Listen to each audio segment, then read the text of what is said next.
सभी को प्रणाम। मैं छाया कर्ण एक गीत प्रस्तुत कर रही हूँ। जो अच्छा लगे तो मेरे YouTube चैनल को सब्सक्राइब और लाइक जरूर कीजिएगा। धन्यवाद। प्रणाम। ए पहुना मिथिले में रहुना, ए पहुना मिथिले में रहुना, ए पहुना मिथिले में रहुना। जौने सुखबा ससुरारी में, जौने सुखबा ससुरारी में, तौने सुखबा कहुना। ए पहुना मिथिले में रहुना, ए पहुना मिथिले में रहुना। रोज सवेरे उबटन मल के इतर से नहवाइब, रोज सवेरे उबटन मल के इतर से नहवाइब। एक महीना के भीतर करिया से गोर बनाइब हो, एक महीना के भीतर करिया से गोर बनाइब। झूठ कहत ना बानी तनिको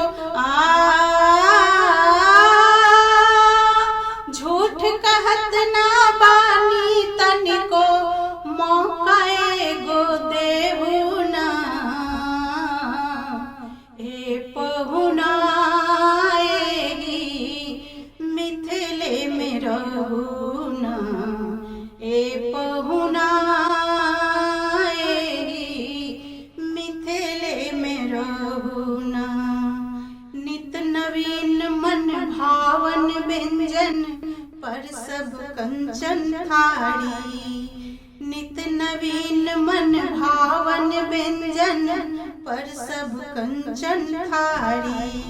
स्वाद भूख बढ़ जाई सुन सारी सरहज के गाड़ी, स्वाद भूख बढ़ जाई सुन सारी सरहज के गाड़ी। बार बार हम करब चिरौरी बार बार हम करब चिरौरी, औरों की छूले हुना।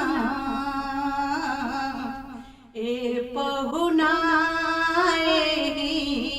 मिथिले में रहुना, ए पहुना मिथिले में रहुना। कमला बिमला दूधमती में झिझरी रोज खिलाइब, कमला बिमला दूधमती में झिझरी रोज खिलाइब। सावन में कजरी गा गा के हो, सावन में कजरी गा गा के झूला रोज झुलाइब। पवन देव से करब निहोरा पवन देव से करब निहोरा, धीरे धीरे बहुना। ए पहुना मिथिले में रहुना, ए पहुना मिथिले में रहुना।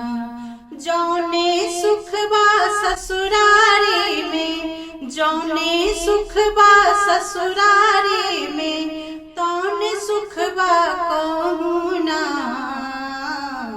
ए पहुना मिथिले में रहुना, ए पहुना मिथिले में रहुना, ए पहुना